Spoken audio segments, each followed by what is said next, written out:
Hi! இன்னைக்கு வீடியோல என்ன பார்க்க போறோம் அப்படின்னு பார்த்தீங்கன்னா, மாங்காய் சாதம் தான். அத நான் எப்படி பண்ணேன்னு சொல்லி பார்க்கலாம்.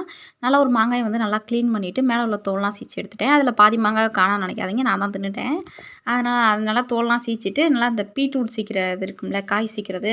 அதில வந்து நல்லா சின்ன இதில வச்சு நல்லா சீச்சு எடுத்துட்டேன். சீச்சு இந்த மாதிரி எடுத்து வச்சுட்டு, ஒரு பாத்துல வந்து கொஞ்சமா எண்ணெய் சேர்த்துக்கிட்டேன். எண்ணெய் நல்லா காஞ்சதுக்கப்புறம் கடுகு கொஞ்சம் தாராளமாவே சேர்த்துக்கிட்டேன். சேர்த்து நல்லா கடுகு பொரிஞ்சதுக்கப்புறம், கருவேப்பில போட்டு நல்லா பொரிஞ்சதுக்கப்புறம் 2டே 2 வரமிளகா மட்டும் சேர்த்துக்கிட்டேன். நான் கம்மியா பண்றனால. ஒரு ஆள் சாப்பிடலாம் அப்ப நான் பண்ணது. அந்த மாதிரி பண்ணியிருந்தேன். அது கூடயே கொஞ்சமா கடலப்பருப்பும் போட்டு நல்லா வறுத்துக்கிட்டேன். நீங்க வேர்க்கடல வேணாலும் சேர்த்துக்கலாம்.